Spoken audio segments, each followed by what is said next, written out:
Hey everyone, it's Brandon Amoroso, and today I'm going to be walking you through the Shopify admin, which has gone through a couple of recent updates and revisions over the past, say, 9 to 12 months. So I'm going to dive into each of the various sections and some of the different ways that you can extend each of these sections as well. So first and foremost, on login, you're going to have your home screen, which shows you at a high level information on a particular date range, what channels you want to look at, and other general, overarching business information. Honestly, I spend very little time on this. Page. Usually spend most of my time in other categories here. Next is orders. And so this is where you're going to see all of your store's orders, whether it is coming from the online store through, Facebook, Instagram, through point of sale. This is the order management system where you can view all information and then also click in on any of these orders to learn more. So let's look at this one, which is an unfulfilled order. Here you can see products that were ordered, whether payment was made or not. You can see a timeline of the customer, and then on the right hand side you'll see some additional details and also some conversion notes. So how many sessions, days to conversion, things like that. And then a fraud analysis as well. And there's a place to add order tags if you like.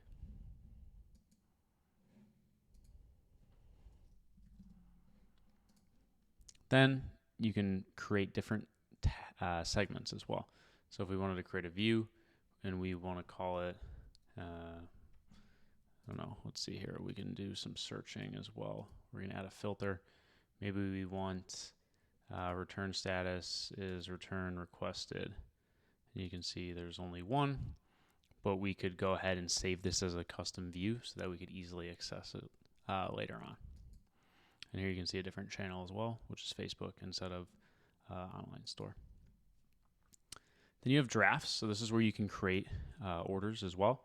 You can search for various products, add them in here, and then you can either create a new customer to add to it, or you can search for an existing one and add their information in here as well.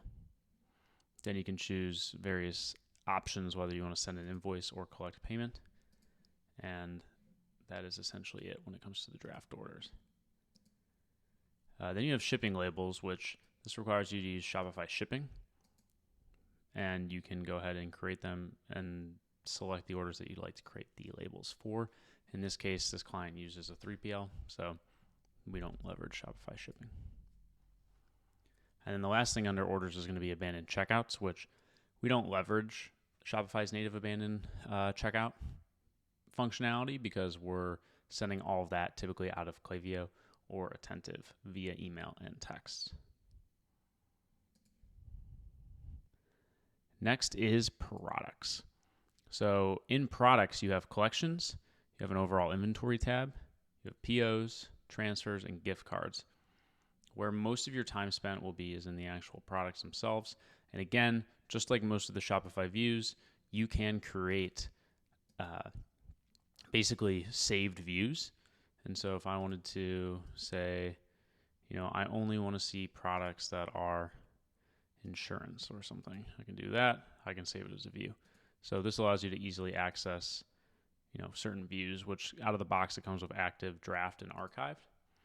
And so you can see, which products are not live, which ones are, and which ones have been archived. Because you don't really want to delete products. You want to archive them so you can maintain that historical sales information and potentially, turn them back on at a later date as well. Then if I click through on any of the products, this is where you're actually uploading your product information. So the title, the description, whether you want it active or in draft, where you want to publish it. So we could also publish it to Google and YouTube, Facebook and Instagram, and shop. And there's other sales channels as well that you can add to your Shopify storefront, which I'll touch on in a moment here. But then this is where you also add your media.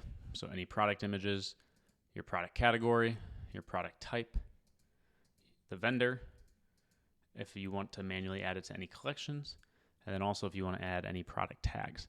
Because as you'll see when I go through collections, you're able to create collections via product category, product type, via tags. You can have collections that are set up manually. You can have collections that are set up based off of price. There's a bunch of different ways that you can build collections and merchandise the front end of your website. Then you're adding in pricing and also what the compare at price is, if there is a compare at price. And that's really good, sort of psychological pricing to do, especially if you're rolling out bundles where you add two products together. Hey, if you purchase this, you're going to get a 10% off savings versus if you purchase them individually. Then you have where you input your SKU, you input your barcode, you have that. And then if you want to track quantity and if you want to continue selling when out of stock. And then if you have multiple inventory locations, when you go into location, it'll show you, the various warehouses and then how many are available, how many are committed, and how many are on hand. Then you have shipping. So you choose whether this product requires shipping. In most cases, it will. And then also you can add in the weight information. This product is actually a bundle, the 360 Sun Care solution, which is why there's no weight, because the weight is actually, being derived from an aggregate of the individual product's weights. Then you have variance. So let me go into a product that actually has some variance here. Let's do the Creamy Compact. And you'll see here all the various variants based off of shade, price, how many are available, all the way on down the line, each with their own individual image. And this is where you would also add other variant options. So if you maybe have a different size, different colors, different material, different style, all those options can be added in here. And you can create your own one as well too. It doesn't have to be, what they specify. So if you wanted to do type, you can do that. A bunch of different ways. But this is how you would set up and manage all of your variants of the actual product. Then you have purchase options. So let me hop back to the other one.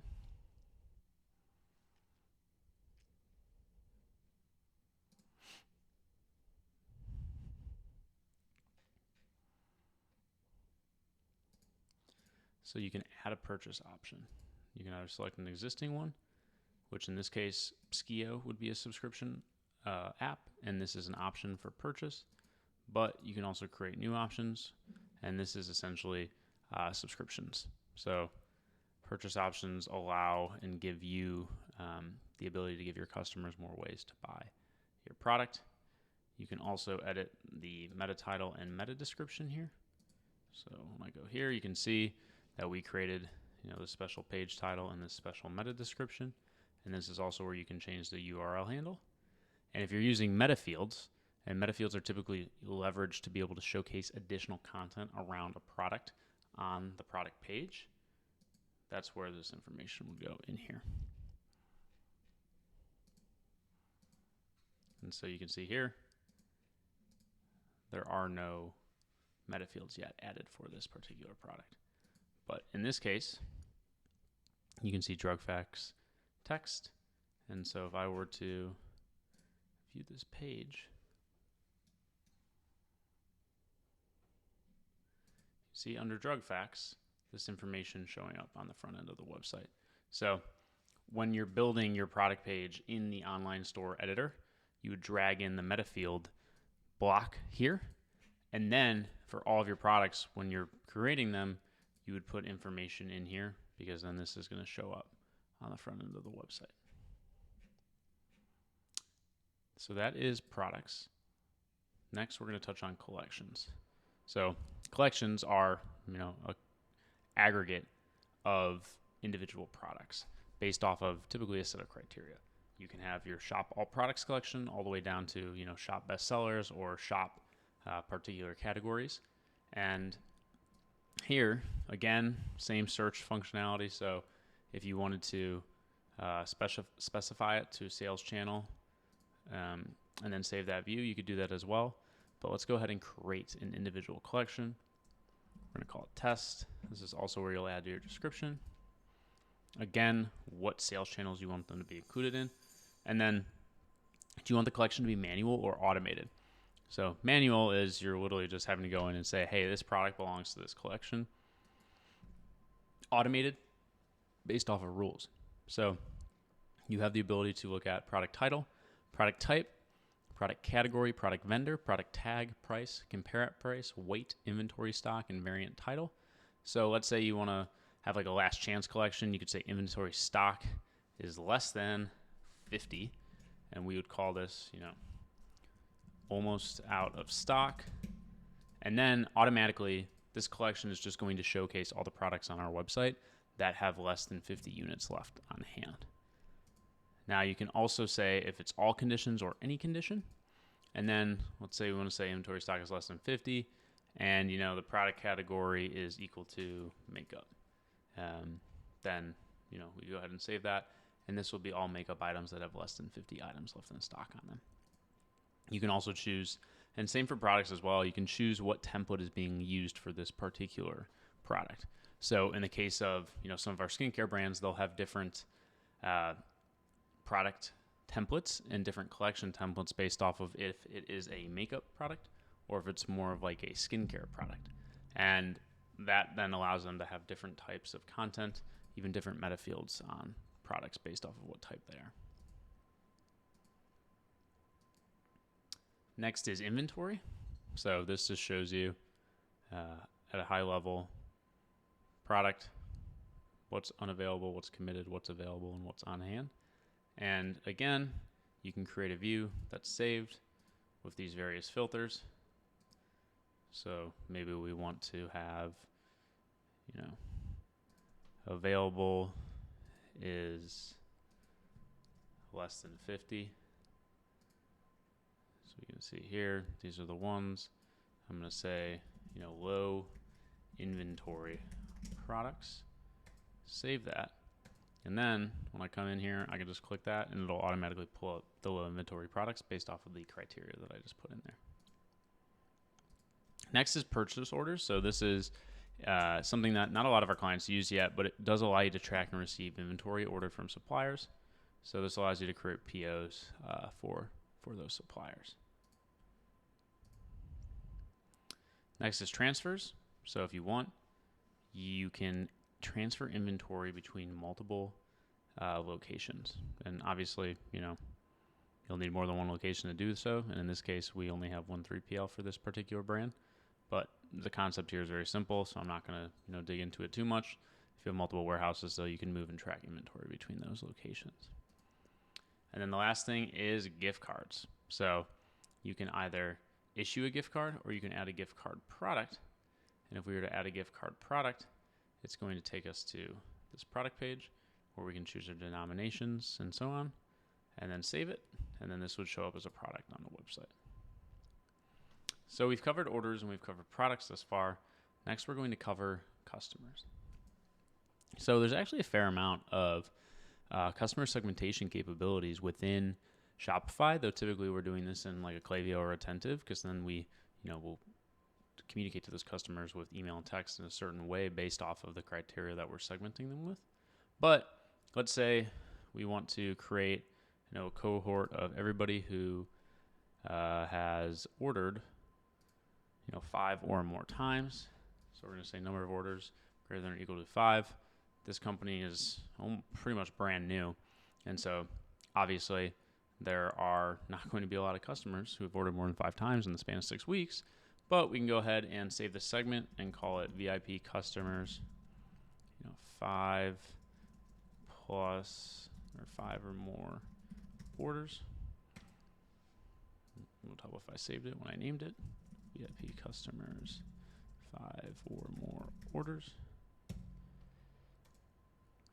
Save that. And now when we come in here to customers and then into segments, we're going to see this VIP customers, 5 or more orders.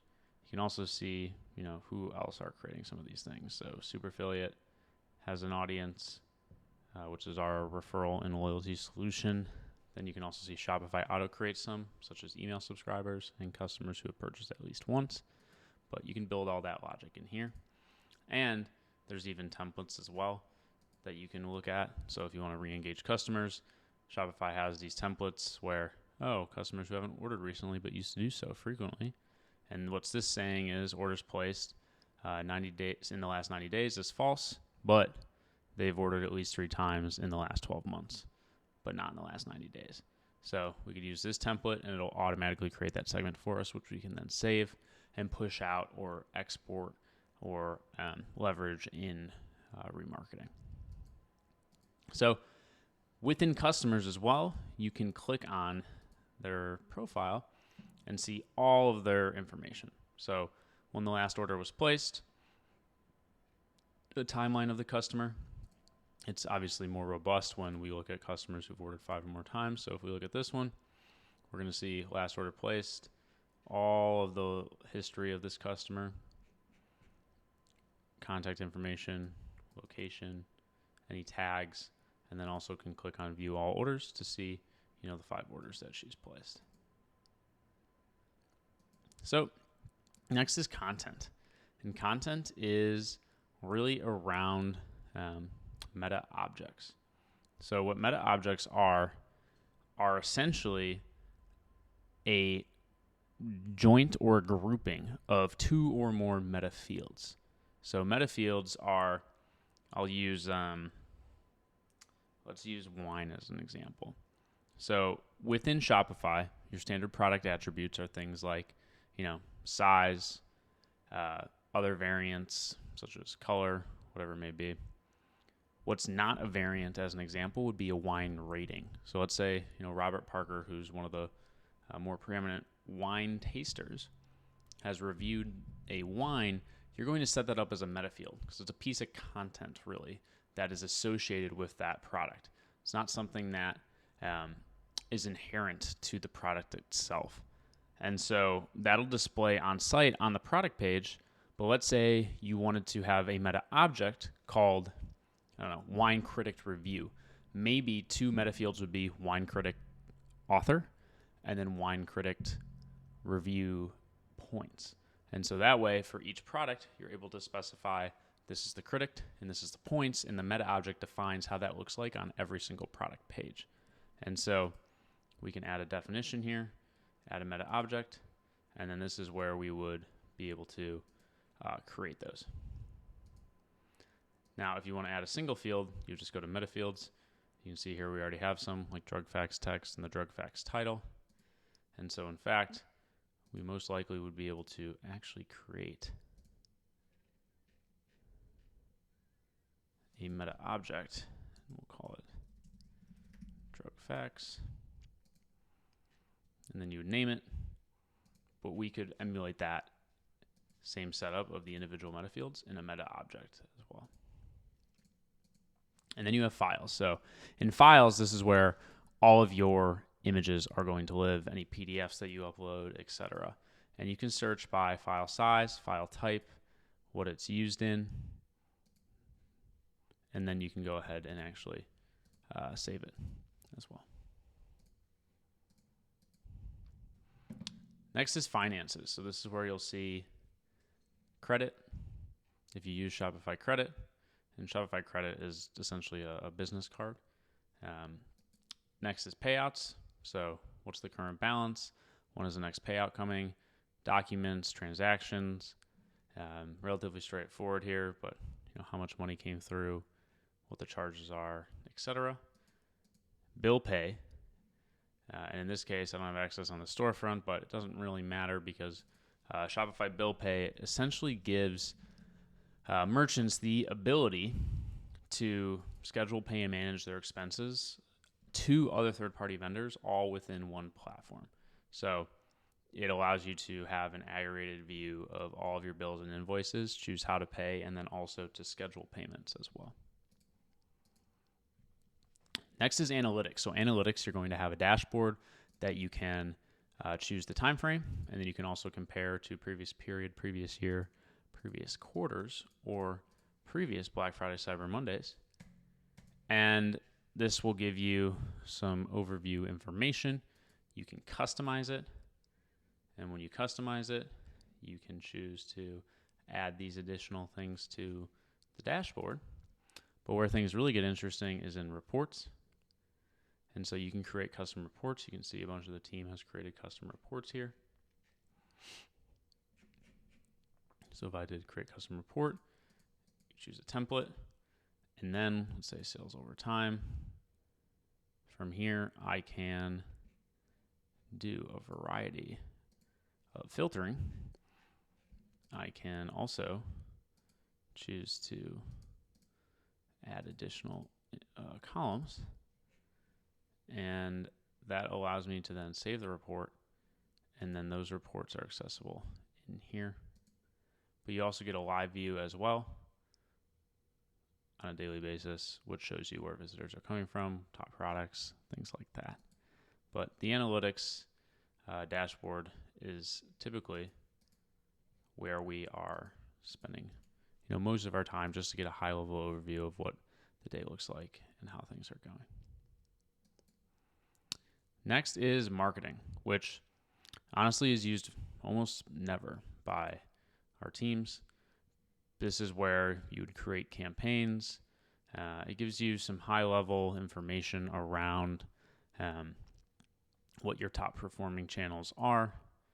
You can also look at automations, but again, we don't really use Shopify automations because we are leveraging Klaviyo or Attentive for those automations.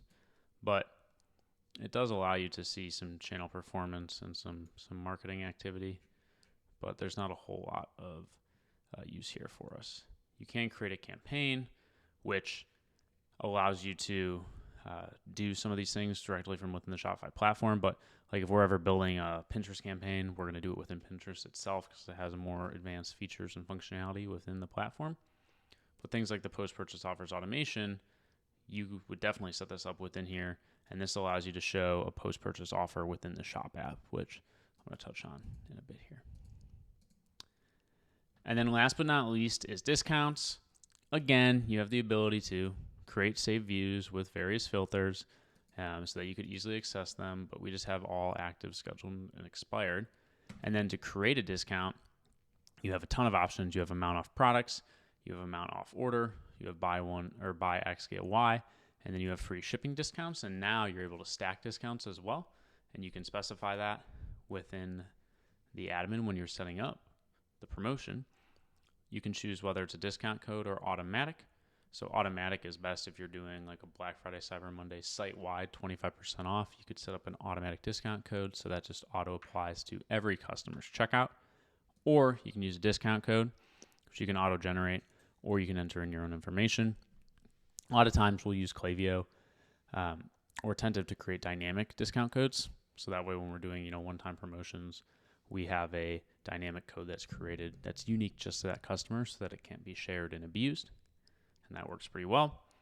And then we have the opportunity to say, do we want it to be a percentage or a fixed amount to apply to one-time purchases, subscription, or both. If there are any minimum purchase requirements, customer eligibility. So a lot of times when we have like a welcome offer, we'll limit it to only first-time customers. So I would say specific customer segment. And then I would say customers who haven't purchased. I would add that. And these segments are created in the customers tab here. So if you wanted to target, a very specific group of customers based off of other criteria, you would build that segment in customers in the tab, and then you would come back and create this discount code. Or you can quite literally choose individual customers and browse through them here. Then you have a maximum number of uses as well. So do you want to limit it to 5,000 total uses? Do you want to limit it to one use per customer? And then combinations. So can it be combined with product discounts, order discounts, and shipping discounts? So you're not able to specify whether or not that is accurate, as well as doing a start and end date. So in this case, we have a start date of September 18th, and let's say we want to end it, in a week at the same time. So we're going to have customers 7 days to be able to leverage this code. And as soon as that end date hits, it's just going to shut down the promotion. So we've gone through all the top left-hand tabs here, but let's touch on sales channels. So you have online store, and in this shop, we have Facebook and Instagram, the Shop app, and Google and YouTube. I'll start with online store, but first, we're actually going to look at all recommended sales channels. So you can see there are things like point of sale. We can add TikTok, There is Shopify Inbox. There's an Amazon connector, Pinterest, Microsoft Search. There are a bunch of different sales channels that you can add to your website. So that then leverages the product catalog that you already have in Shopify, as well as the inventory, pushes that information out there. And so as opposed to having to manage individual product catalogs in each one of these various marketplaces or advertising solutions, you're able to just manage it in Shopify, and Shopify will push out the information to these various third parties. Now, it's not always perfect. Sometimes you have to edit some of the information or tailor it to the platform specifically, but it's significantly better than having to do it within each individual tool. So let's go to online store first. This is where you spend most of your time. You have what's called themes. So this is your store theme. You have the ability to edit the code from within here.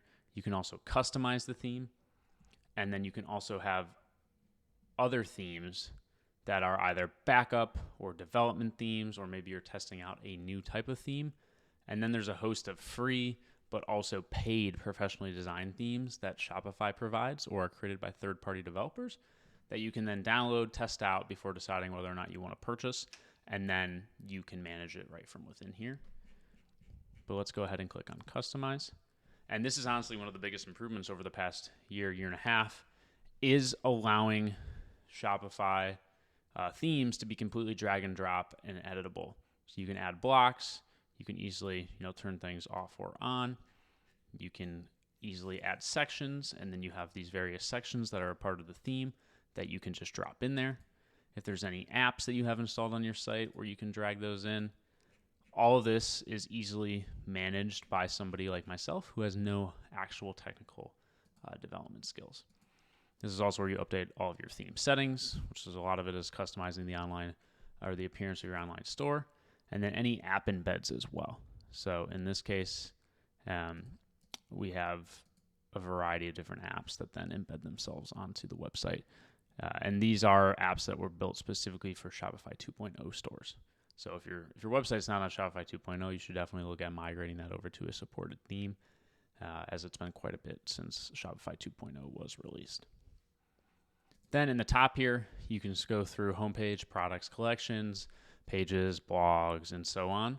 And this allows you to look at the various different templates, make changes to those templates individually, and then also, again, add in different information if you wanted to add a tab, things like that. Let's go ahead and exit out of that. So that's the theme.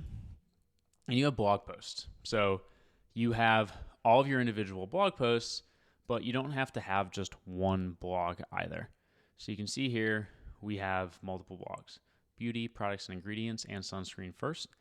And depending on the type of the article, we'll put the article in a particular blog. It just depends on what it's written about.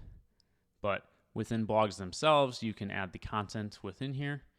You can set a featured image, an author, what blog is it a part of, if you want an excerpt to appear on your homepage or on the blog itself, any blog tags for categorization, which just becomes more important when you have a large library of blog posts, whether you want comments to be allowed, and then what template do you want. So you can customize the template, again, in the theme editor. If I come back in here, you'll see that I can drag and drop things in here and make changes that I want just in the left-hand corner. And then meta fields. So you can add meta fields to blog posts as well. In this case, what we like to do with meta fields is actually to add shoppable content. So when you're building the blog, you come in here and you add to the meta field, hey, here's the URL, or here's the product that we want to showcase as something that you could add to cart directly from the blog post. And so some themes allow you to do that out of the box. And in some cases, you have to do a little bit of custom web development. But then each blog post is actually shoppable. Next is pages. So pages are going to be things like, track your order page, website sign up page. There's not a whole lot to the page builder. It's very straightforward. Just give it a title, give it some text, and then choose what template you want for it. And then you can also customize that in the theme editor as well. with the drag and drop capabilities, but it's pretty straightforward. Then you have navigation. So this is where you create all of your menus. Footer menu, footer social, anything like that. And so I can go ahead and click add a menu, and then I will build, my menu. If I'll add the home page, maybe I want to, put this underneath this for some reason. So you can build nested menus as well. You can say, I actually don't want to link this to anything. It's just going to be, it's just going to have the ability to showcase other items underneath it. So you could do that as well. All of that is built within the menu, and then it'll represent itself on site.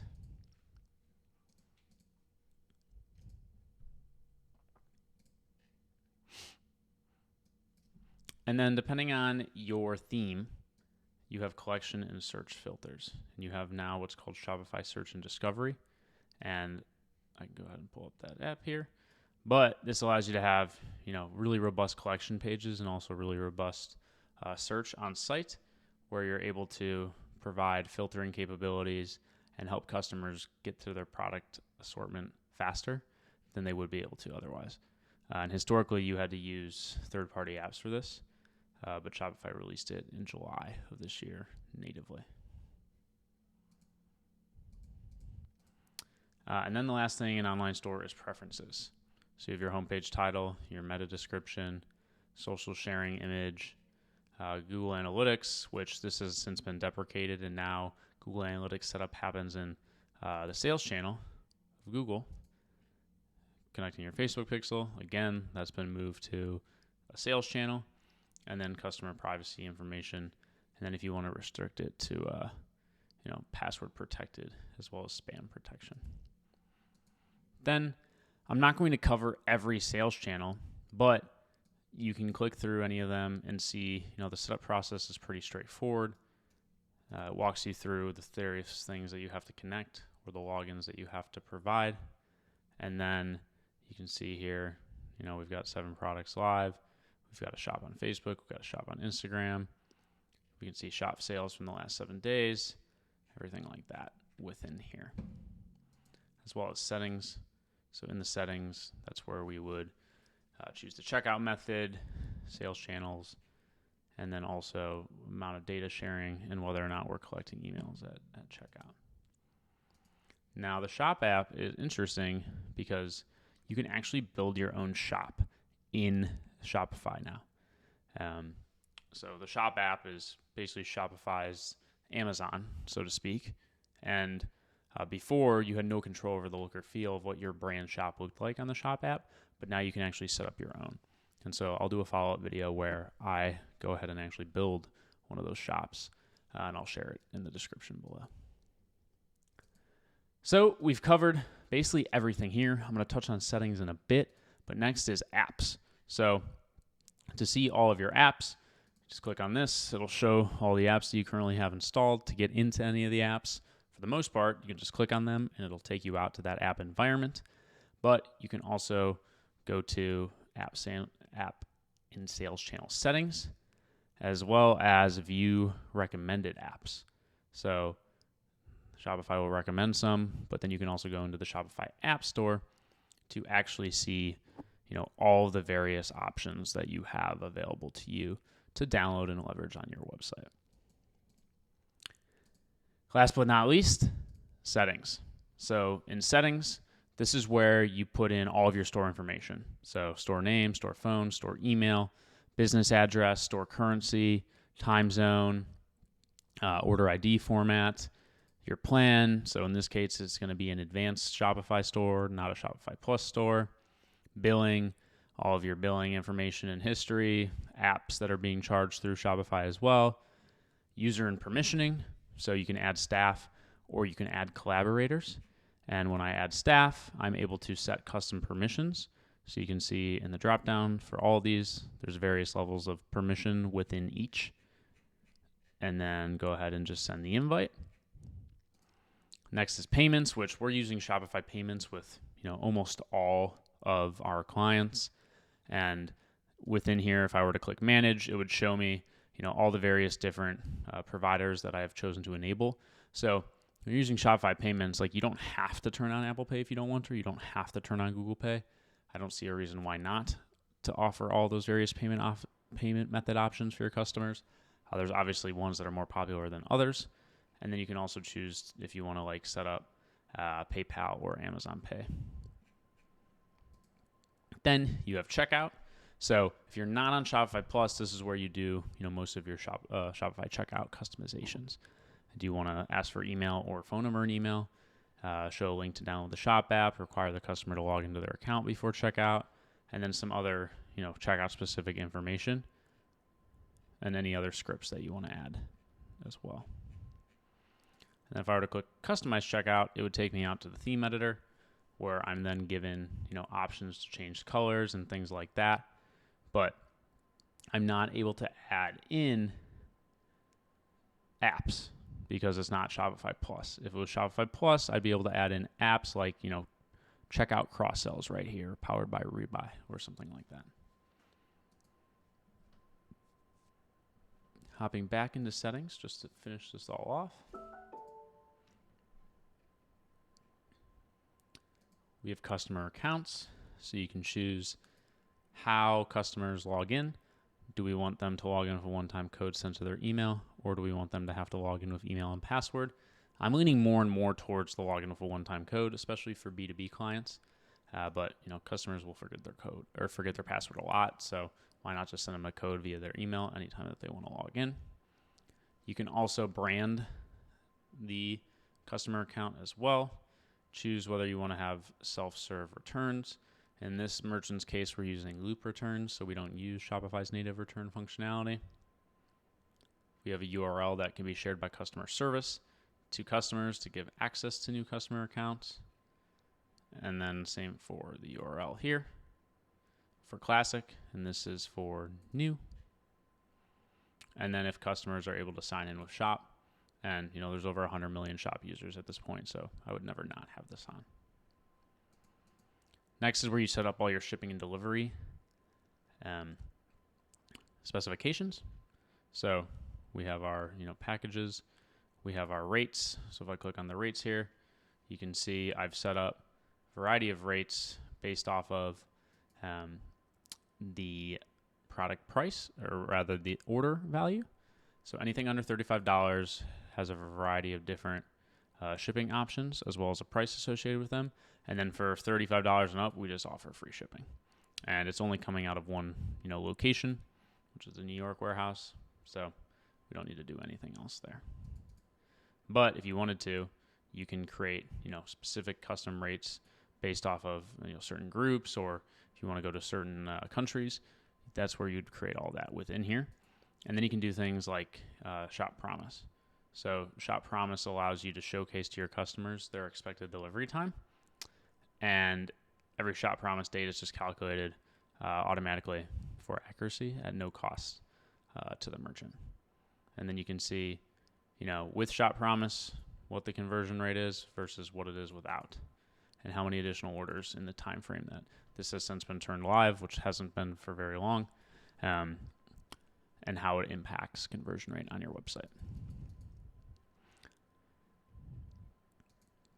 And next is taxes and duties. So in this case, we are not selling internationally yet, and so there's not a whole lot to touch on here. But there's also Shopify Markets, which I'll look at it a bit. Shopify Markets allows you to sell internationally from a US-based location, and merchant of record and all the tax filings and duties are taken over by Global E for a higher percentage per transaction for them to handle that. Then you have locations. So this is where you would add any one of your, couple or tens or hundreds of locations. You add in the location, and then that's how you allocate inventory, but also, think about sales tax and things like that.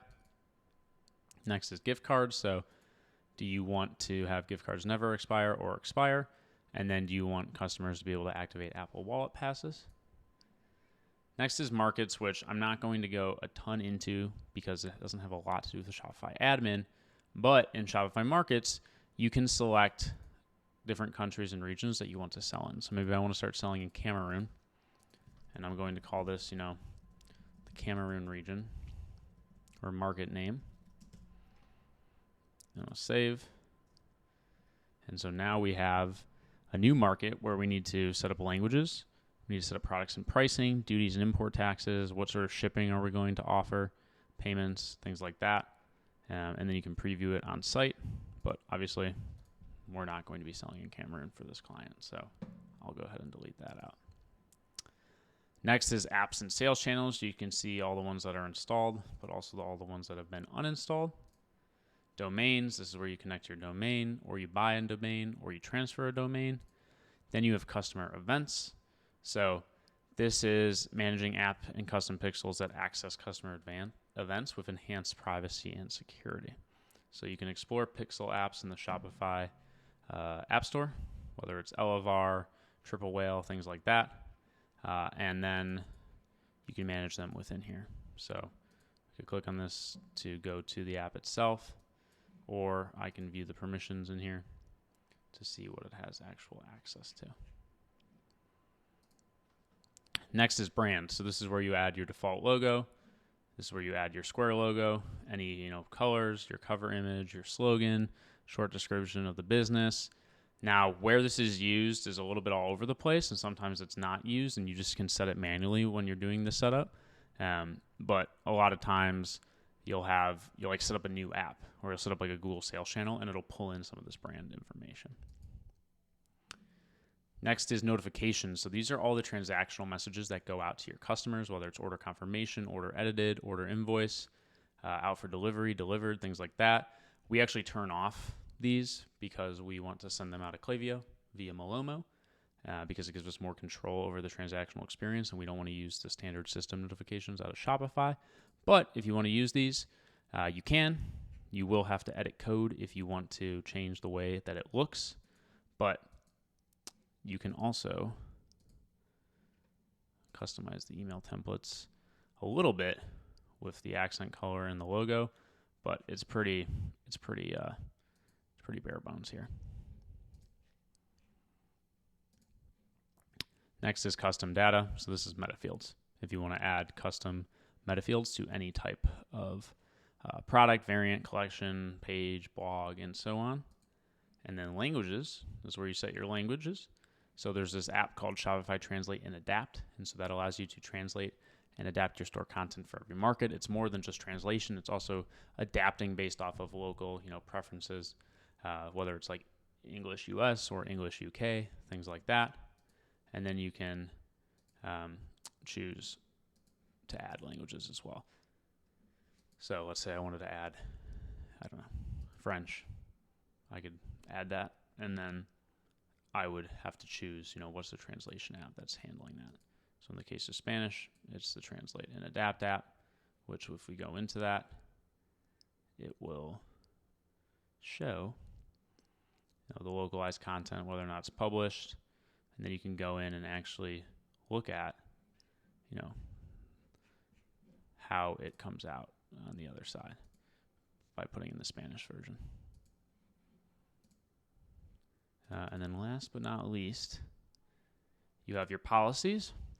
And so return rules, you have your written return and refund policy, you have your privacy policy, and you have your terms of service, and your shipping policy, and your contact info, and the purchase options cancellation policy. So you don't have to use all these, but a lot of the system pages will be automatically created on your Shopify theme. You can always do it custom in the actual pages section itself, but it's typically easiest just to use this. And then the absolute last thing is the store activity log, which is helpful to see who's making changes to the site and the event that, maybe somebody made a change that should have happened, or you're trying to figure out how something went awry on site. The store activity log is very helpful for that. So that is essentially the Shopify admin. You have a lot of the main information up here with home, orders, products, customers, content, finances, analytics, marketing, and discounts. Just based off of my experience, you can spend most of your time in discounts, products, and then customers and orders, depending on if you're like on the ops side of things.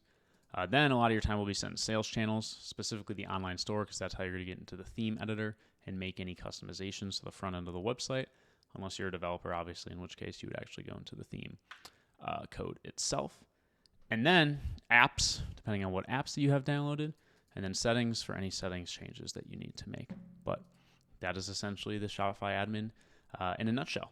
I hope that was helpful, and don't hesitate to reach out if you have any questions. Thanks for watching. Also, if you need more content or more resources and education like this, you can go to brandonamoroso.com, where I publish a weekly newsletter about all things e-commerce and entrepreneurship, specifically focusing on like the Shopify ecosystem, apps, other ways to potentially generate more revenue for your storefront, and a whole host of other content and PDF guides like this. So hope that you found this helpful. And again, brandonamoroso.com or LinkedIn if you want to follow along and find any other content.